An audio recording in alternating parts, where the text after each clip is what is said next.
ဒီဇာလန်ရဲ့နောက်ဆုံးအခန်းကြီးရပ်တန့်သွားတဲ့နေရာကိုတခါပြန်ကြည့်ရအောင်လေထုတစ်ခုလုံးကအသက်ရှူတန်တဲ့တင်ပြည့်နေတယ်လို့ပဲလူ9ယောက်အဲ့ဒီ9ယောက်ထဲက3ယောက်ကတော့မျက်စိကိုအတင်းပိတ်ထားရမယ်ဘာမှမမြင်ရပဲခြေတလန်းချင်းစမ်းတက်ရမယ့်အခြေအနေထဲမှာရက်နေရတယ်ကျန်တဲ့2ယောက်ကတော့ရှေ့မှာတောက်ပနေတဲ့ LED မျက်နှာပြင်ကိုမျက်လုံးမပြတ်စိုက်ကြည့်နေကြတယ်အဲ့ဒီစကရင်ပေါ်မှာဘယ်နာမီတစ်ခုပေါ်လာမလဲဆိုတာကိုပဲစောင့်နေကြရတယ်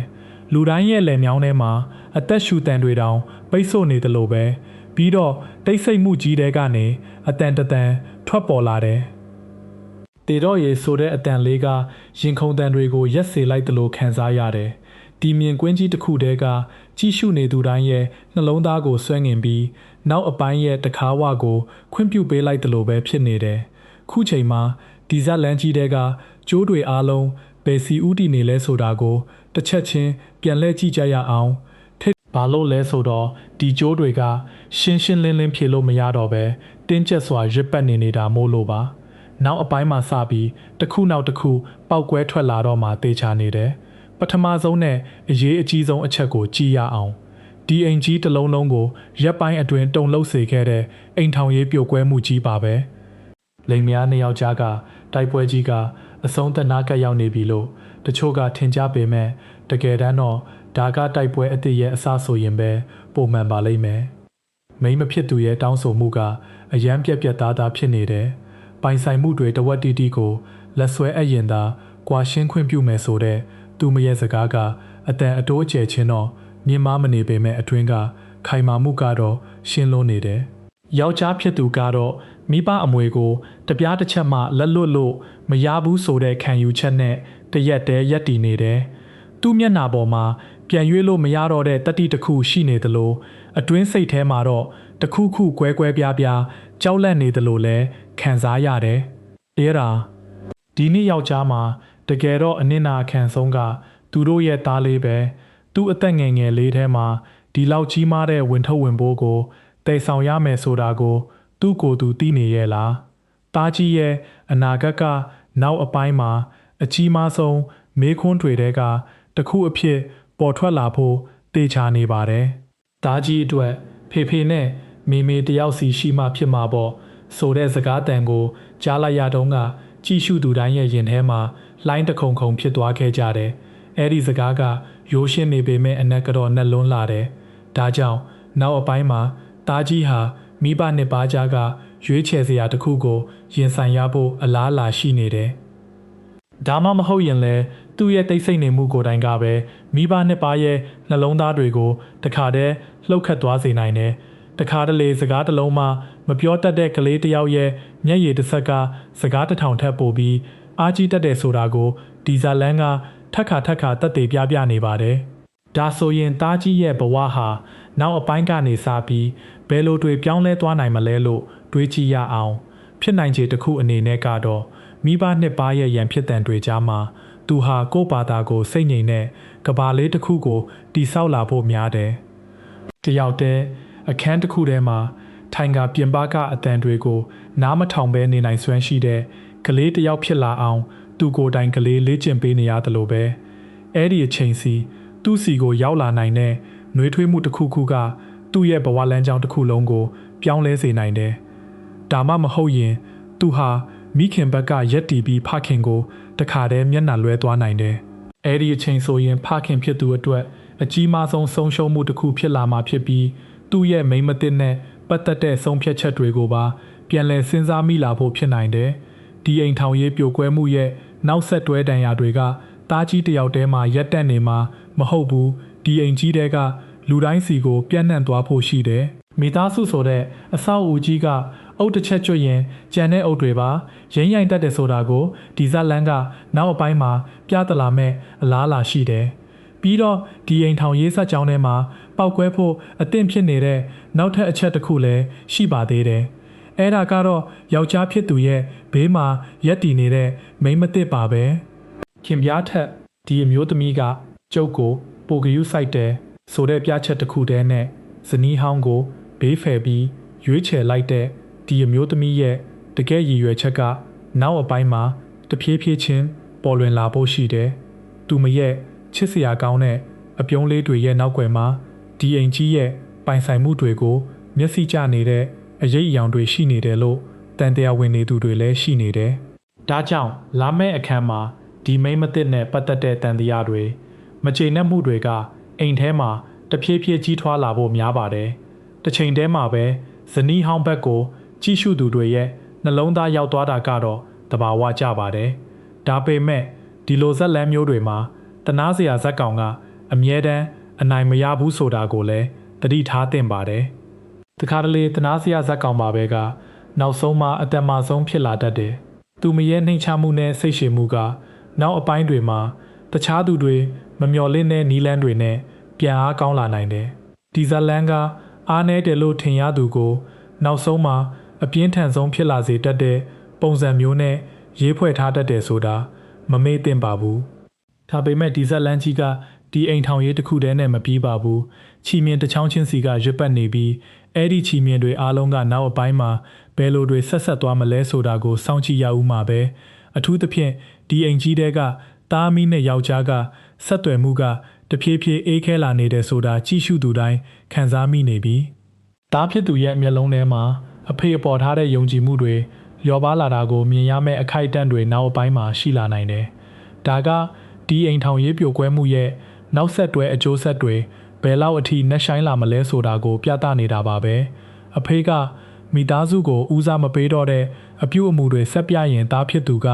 သူ့နဲ့သူ့ဟန်နဲ့အကွာဝေးကိုဖန်တီးလာဖို့များတယ်။အဲဒီအကွာဝေးကနောက်ပိုင်းမှာပြန်ဖြည့်ဖို့မလွယ်တဲ့အဆင့်အထိရောက်သွားနိုင်တယ်ဆိုတာကိုနောက်အပိုင်းမှာမြင်ရဖို့ရှိတယ်။ဒီကြားထဲမှာဇနီးဖြစ်သူရဲ့ယက်တီမှုကလည်းနောက်အပိုင်းမှာပိုပြီးထင်ရှားလာဖို့ရှိတယ်။သူမရဲ့တောင်းဆိုမှုကပိုင်ဆိုင်မှုတွေအတွက်တင်မဟုတ်ပဲတားရဲ့အနာဂတ်အတွက်ခြေတလန်းမှာမစုပ်တဲ့တိုက်ပွဲလည်းဖြစ်လာနိုင်တယ်။ဒီအိမ်ကြီးရဲ့အရေးကိစ္စတွေကရက်ရွာတဲကိုပါပြန့်နှံ့နေပြီဖြစ်ပြီးအွန်လိုင်းမှာသတင်းတွေဖတ်ပြီးစိတ်ဆင်းရဲနေတဲ့သူတွေရှိနေတယ်ဆိုတာကလည်းဒီစိတ်ဖိစီးမှုတွေဇက်ကောင်တွေရဲ့ဆုံးဖြတ်ချက်တွေကိုတွယ်ဝိုက်ပြီးလွှမ်းမိုးလာနိုင်တယ်ဆိုတာကိုညွှန်ပြနေပါတယ်။အခုတော့ဒီဇက်လန်ရဲ့အကြီးမားဆုံးဘုံကြီးစီလှည့်ကြည့်ရအောင်အဲ့ဒါကတော့ဖုံးကွယ်ထားတဲ့အတိတ်ရဲ့အမှန်တရားပါပဲဓာတ်ပုံတစ်ပုံအဲ့ဒီဓာတ်ပုံလေးကဒီဇက်လန်ကြီးထဲမှာအချိန်မရွေးပေါက်ကွဲနိုင်တဲ့ဘုံသီးတစ်လုံးလိုနေရာယူထားတယ်ဓာတ်ပုံရဲ့အကြောင်းအရာတစ်ခုလုံးကိုနောက်အပိုင်းမှာညဝါထင်ထင်မြင်ရဖို့ဖြစ်နိုင်ခြေမြင်မာပါတယ်ဓာတ်ပုံနဲ့ပတ်သက်ပြီးနှုတ်ပိတ်ဖို့ငွေတွေနဲ့ပေးဝယ်ထားတဲ့ဦးထိုက်ဆိုတဲ့လူရဲ့ဇက်ကွက်ကလည်းဒီမှာအရေးပါလာပြီးငွေနဲ့ဝယ်ထားတဲ့တိတ်ဆိတ်မှုကဘယ်တော့မှတာရှည်ခံလေးမရှိဘူးဆိုတာဒီလိုဇက်လန်းတွေရဲ့သဘာဝပါပဲဒါကြောင့်ဦးထိုက်ကနောက်အပိုင်းမှာဇက်ကွက်ထဲပြန်ဝင်လာဖို့အလားအလာရှိတယ်ဒါမှမဟုတ်သူ့ရဲ့တောင်းဆိုမှုတွေကတဆင့်ပြီးတဆင့်ပိုမြင့်တက်လာနိုင်တယ်ဒီဇက်လန်းရဲ့ဖိအားတွေကဘယ်နေရာကနေကွာဟသွားမလဲဆိုတာနောက်အပိုင်းမှာအဖြေထွက်လာဖို့ရှိပါတယ်ပြီးတော့ဒီဓာတ်ပုံနဲ့ချိတ်ဆက်နေတဲ့နောက်ထပ်နာကျင်စရာချီမြင်တစ်ခုလည်းရှိတယ်အဲ့ဒါကတော့ခင်လေးချိုလို့ခေါ်တဲ့ကလေးရဲ့မွေးဖွားမှုနောက်ွယ်ကအမှန်တရားပါပဲမင်းမလိုချင်ဘဲနဲ့မွေးခဲ့ရတဲ့ကလေးဆိုတဲ့စကားကတကယ်ကိုယင်ထဲအထိနစ်သွားစေတဲ့စကားပါအခုလက်ရှိအဲ့ဒီအမျိုးသမီးကမိခင်စိတ်တွေပြန်ပေါ်လာပြီဆိုတဲ့အနေအထားမှာရက်တည်နေတယ်သူမကိုဆယ်စုနှစ်တခုလောက်ဝင်ထုတ်ဝင်ပိုးလို့ဆက်ဆံခဲ့ကြပေမဲ့ဒီကလေးရဲ့ဘဝမှာဖြစ်လာမဲ့အနေအကိုမြင်လိုက်ရတဲ့အခါသူမရဲ့နှလုံးသားကမတည်ငြိမ်တော့ဘူးကျွမကိုလူသားလို့သဘောထားပေးပါဆိုတဲ့သူမရဲ့တောင်းပန်မှုကနောက်အပိုင်းမှာတစုံတစ်ယောက်ရဲ့နှလုံးသားကိုလှုပ်ခါသွားစေနိုင်တယ်ဒါမှမဟုတ်သူမရဲ့အတိတ်ကသူမကိုပိုနဲ့ဆိုင်တဲ့နင်းမြုပ်မှုစီဆွဲခေါ်သွားနိုင်တယ်ဒီအမျိုးသမီးရဲ့ကလေးတွေနဲ့ပတ်သက်တဲ့ဆုံးဖြတ်ချက်တွေကနောက်အပိုင်းတွေရဲ့အဓိကစားကြောင်းတစ်ခုဖြစ်လာဖို့ရှိတယ်အထူးသဖြင့်ခင်လေးချိုရဲ့ဖခင်စစ်ဘယ်သူလဲဆိုတဲ့အမေခွန်းကတနေ့မဟုတ်တနေ့ပေါ်ပေါက်လာမဲ့ပောက်ကွဲမှုကြီးတစ်ခုရဲ့အစပါပဲဒါနဲ့ပတ်သက်ပြီးနောက်အပိုင်းမှာဖြစ်လာနိုင်တဲ့အခြေအနေတစ်ခုကတော့ဒီအမျိုးသမီးကသူမရဲ့ကလေးတွေကိုကာကွယ်ဖို့အတွက်ဒီဇက်လန်းကြီးတဲကအင်အားကြီးဆုံးလူတစ်ယောက်စီတွားရောက်တောင်းပန်ဖို့ဖြစ်နိုင်တယ်ဒါမှမဟုတ် သူမရဲတသက်တာတိတ်ဆိတ်ခြင်းကိုကြော်လွန်ပြီးပထမဆုံးအချိန်စကားပြန်ပြောလာနိုင်တယ်။အဲ့ဒီစကားတွေကဒီအိမ်ကြီးရဲ့အုံမြစ်ကိုလှုပ်ခတ်သွားစေနိုင်တယ်။ဘာလို့လဲဆိုတော့ဒီဇက်လန်ကြီးရဲ့အဓိကရှိုးဝက်ချက်တွေကအဲ့ဒီအမျိုးသမီးရဲ့နှုတ်ခမ်းတွေမှာတစ်ချိန်လုံးပိတ်လောင်ထားခံနေရလို့ပါပဲ။သူမပထမဆုံးအချိန်ပါဆက်ဖွင့်လိုက်တာနဲ့ဒီဇက်လန်ကြီးတစ်ခုလုံးပြောင်းလဲသွားဖို့ရှိတယ်။ဒီနေရာမှာပဲတီတာရဲ့အရေးကပြန်ပေါ်လာတယ်။တီတာဆိုတဲ့နာမည်ကဒီဇက်လန်ထဲမှာနာကျင်မှုတစ်ခုလုံးရဲ့တင်ကေတလို့ဖြစ်နေတယ်။သူမကိုပြုစုဆောင်ရှောက်ခဲ့ဖူးသူတွေသူမရဲ့တေဆုံးမှုကြောင့်တနည်းနဲ့အကျိုးရှိခဲ့သူတွေဒီလူတွေရဲ့ကြားမှာတီတာရဲ့တေဆုံးမှုနဲ့ပတ်သက်တဲ့အမှန်တရားကတစ်နေ့ထက်တစ်နေ့ကြီးထွားလာနေတဲ့ဘုံသီးတစ်လုံးပါပဲတီတာကတေသွားတောင်အခုအချိန်အထိငါ့ကိုအတိတ်ဆိုးအဖြစ်နဲ့လိုက်နေတယ်ဆိုတဲ့စကားတန်ရဲ့အတိတ်ပဲကနက်နယ်လွန်းတယ်ဒါကြောင့်လာမယ့်အခန်းမှာတီတာရဲ့တေဆုံးမှုနဲ့ပတ်သက်တဲ့အချက်အလက်အသစ်တွေထွက်ပေါ်လာဖို့အလားအလာရှိတယ်အဲ့ဒီအချက်အလက်တွေကဒီအိမ်ကြီးတဲကလူအချို့အတွက်တဘဝလုံးပြောင်းပြန်လှန်သွားစေနိုင်တယ်။တစုံတစ်ယောက်ရဲ့နောင်တကနောက်ဆုံးမှာဝန်ခံမှုတစ်ခုအဖြစ်ပြောင်းလဲသွားဖို့ဖြစ်နိုင်တယ်။အဲ့ဒီဝန်ခံမှုကဘယ်သူကိုထိခိုက်စေမလဲဘယ်သူကိုလွတ်မြောက်စေမလဲဆိုတာကနောက်အပိုင်းရဲ့ဖြေရမယ့်အဓိကမေးခွန်းတွေတဲကတစ်ခုပါပဲ။ထူးခြားတာကတော့ဒီငိုကြွေးခြင်းတွေရဲ့နောက်ွယ်မှာတကယ်တော့တီတာရဲ့အရေးကိုစားပြုနေတဲ့သူရှိနိုင်တယ်။ဒါမှမဟုတ်တီတာနဲ့ပတ်သက်တဲ့နောက်ထပ်လူတစ်ယောက်ရဲ့ဇာတ်ကြောင်းကနောက်အပိုင်းတွေမှာပေါ်ထွက်လာဖို့ရှိတယ်။ဒီဇက်လန်ထဲမှာအသေးဆုံးသွားတဲ့သူတွေရဲ့နာမည်တွေကဘယ်တော့မှတကယ်ပျောက်ကွယ်မသွားဘူးဆိုတာကိုသတိထားမိလာပြီးအဲ့ဒီနာမည်တွေကတစ်ချိန်မှာပြန်ပေါ်လာပြီးဇက်လန်ကြီးကိုလှည့်ပတ်စေတတ်ပါတယ်။6လက်နေတဲ့နောက်ထပ်အတန်တန်လဲရှိသေးတယ်။ငါ့ကို300လောက်ပေးစမ်းပါဆိုတဲ့ငွေညှစ်တန်ဒီဇက်လန်ထဲမှာ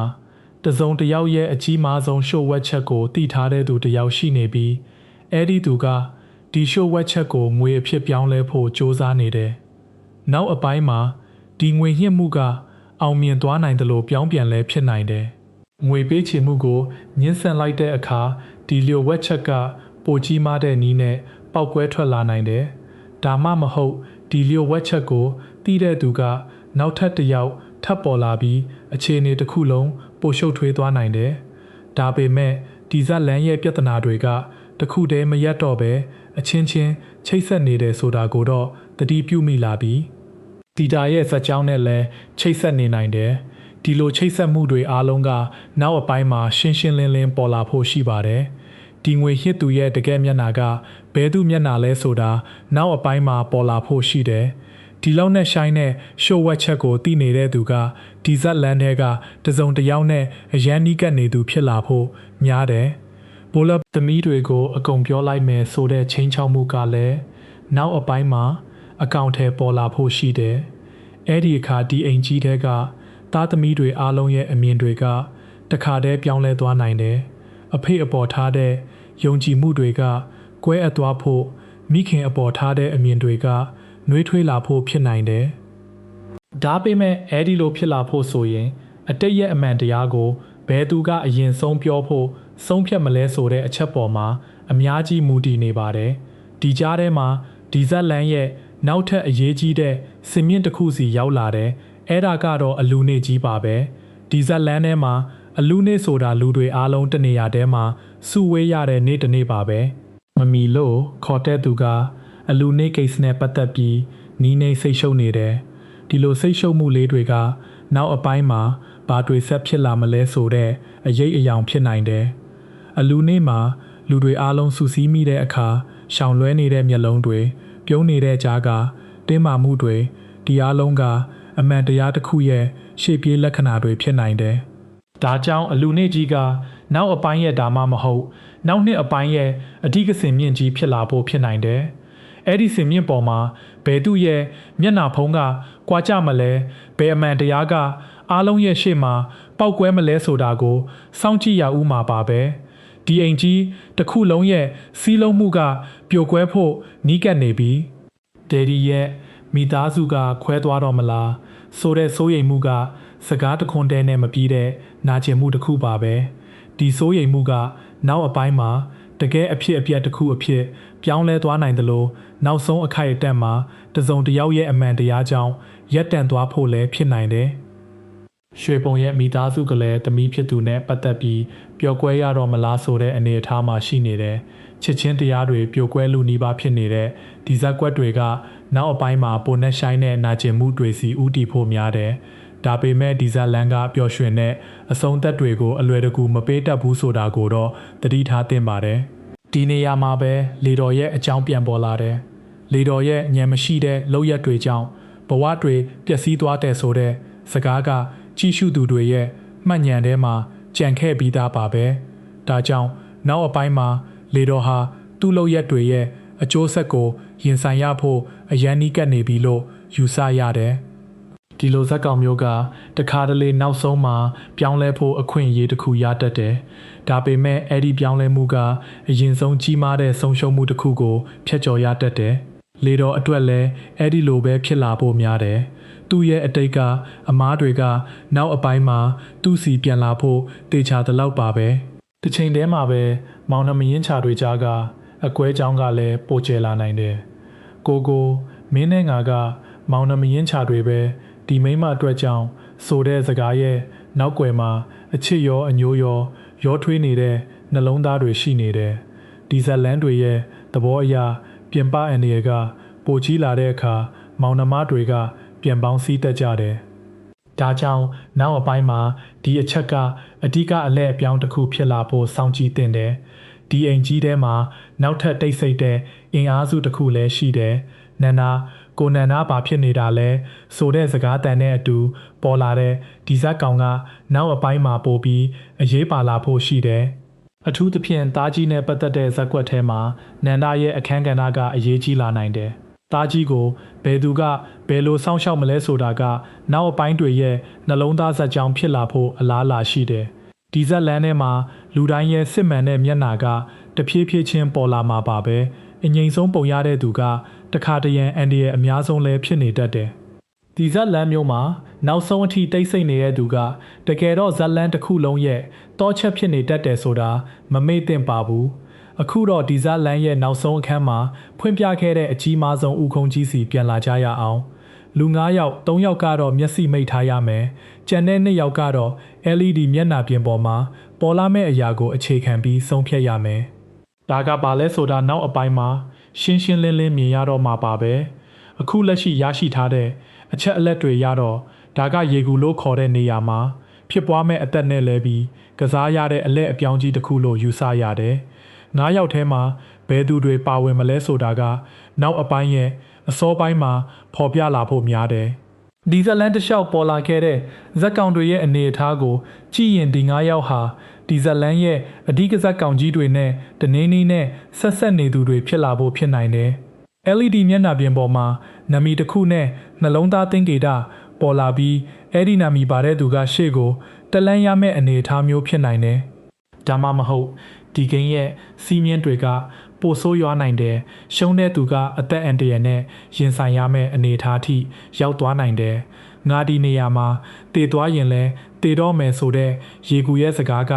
ဒီဂိမ်းရဲ့အန်တရပမာဏကိုပြသနေပြီးသားပါပဲကြည့်ရှုသူတွေအခုချိန်ထိမတိသေးတဲ့အချက်ကတော့ဒီဂိမ်းမှာရှုံးတဲ့အဖွဲကနိုင်တဲ့အဖွဲအတွက်တစ်ခုခုကိုလှုပ်ပေးရမယ်ဆိုတဲ့စီးမြင့်မျိုးပါဝင်နေနိုင်တယ်အဲ့ဒီလိုဆိုရင်ဒီဂိမ်းကစမ်းသပ်မှုတစ်ခုတည်းမဟုတ်တော့ပဲတယောက်နဲ့တယောက်တစ္ဆာဆန်းနဲ့တိုက်ပွဲတစ်ခုဖြစ်လာနိုင်တယ်ဘယ်သူကိုဘယ်သူကာကွယ်မလဲဘယ်သူကိုဘယ်သူစွန့်လွတ်မလဲဒါတွေကနောက်အပိုင်းရဲ့အဖြေပေးစရာတွေပါပဲရေကူရဲ့ဇက်ကောင်ကိုပြန်ကြည့်ရင်သူဟာဒီဇက်လန်ထဲမှာတင်မာကိုမကြောက်တော့တဲ့အနေအထားကိုရောက်နေတဲ့သူတယောက်ပါပဲတေးသွားရင်တေးသွားမယ်ဆိုတဲ့ဒီအတွေးမျိုးနဲ့သူရေကူတဲ့ဆင်းသွားရင်သူ့ကိုဘယ်သူမှတားဆီးလို့မရတော့ဘူးလို့ဆိုရမယ်ဒါပေမဲ့ဒီဇက်လန်တွေမှာမိုက်ရဲတဲ့သူတိုင်းအနိုင်မရဘူးဆိုတာကိုလည်းမှတ်ထားသင့်တယ်ရေကူရဲ့ဒီတက်တီကသူ့ကိုနောက်အပိုင်းမှာသူရဲကောင်းတယောက်အနေနဲ့ဖြစ်စေအသေးခံရဲတဲ့သူတယောက်အနေနဲ့ဖြစ်စေပုံဖော်သွားဖို့ဖြစ်နိုင်တယ်သူနဲ့ပတ်သက်တဲ့အတိတ်ရဲ့အမှန်တရားကပေါ်လာတဲ့အခါကြည့်ရှုသူတွေရဲ့သူ့အပေါ်ထားတဲ့အမြင်ကလုံးဝပြောင်းသွားနိုင်တယ် ဒါကြောင့်ရေကူရဲ့ဇက်ကြောင်းကနောက်အပိုင်းတွေမှာအဓိကဇက်ကြောင်းတွေတဲကတစ်ခုဖြစ်လာဖို့တေချာသလောက်ပါပဲဒါပေမဲ့ဒီဂိမ်းတစ်ခုလုံးရဲ့နောက်ွယ်မှာဘယ်သူရှိနေမလဲဆိုတာကနောက်အပိုင်းရဲ့အကြီးမားဆုံးလျှို့ဝှက်ချက်ပါပဲဒီဇလန်တွေကအရာအလုံးကိုသိနေရသူလူတိုင်းရဲ့အတိတ်တွေကိုခြေရာခံနေရသူအဲ့ဒီလူကဒီဂိမ်းကြီးကိုစီစဉ်နေတာဖြစ်နိုင်တယ်အဲ့ဒီလူရဲ့ရည်ရွယ်ချက်ကအပြစ်ပေးမှုလားအမှန်တရားကိုထုတ်ဖော်ခြင်းလို့လားဒါမှမဟုတ်နှစ်ခုလုံးလားဒါကိုနောက်အပိုင်းမှာဖြေရမှာပါပဲတခုတော့သိကြတယ်ဒီဂိမ်းကြီးကဒီဇက်လန်ရဲ့ဇက်ကောင်တွေအားလုံးကိုတနေရာထဲမှာစုစည်းမိစေပြီးဖုံးကွယ်ထားတဲ့အမှန်တရားတွေရဲ့အလွှာတွေကိုစတင်ခွာချပေးဖို့ဖြစ်နိုင်တယ်ဒီလိုဇက်လန်မျိုးမှာဂိမ်းဆိုတာတကယ်တော့စစ်ကြောရေးစင်မြင့်တစ်ခုပါပဲဖြစ်တတ်တယ်အနိုင်ရသူတွေကတကယ်တော့အမှန်တရားကိုရင်ဆိုင်နိုင်သူတွေပဲဖြစ်လာဖို့များတယ်ဒီဂိမ်းထဲမှာမိုးရဲ့အခန်းကဏ္ဍကဘယ်လိုဖြစ်လာမလဲဆိုတာလဲစိတ်ဝင်စားစရာပါပဲမိုးနဲ့တော့နော်ဆိုတဲ့စကားနဲ့ပတ်သက်နေတဲ့ဒီဇက်ကောင်ကဒီဂိမ်းရဲ့အတွင်းမှာဒါမှမဟုတ်အပြင်မှာအရေးပါတဲ့ဆုံးဖြတ်ချက်တစ်ခုကိုချရဖို့ရှိနိုင်တယ်သူမရဲ့ချစ်ချင်းတရားနဲ့တစ္ဆာတရားကိုစမ်းသပ်မဲ့အခိုက်အတန့်တွေနောက်အပိုင်းမှာရောက်လာဖို့ဖြစ်နိုင်တယ်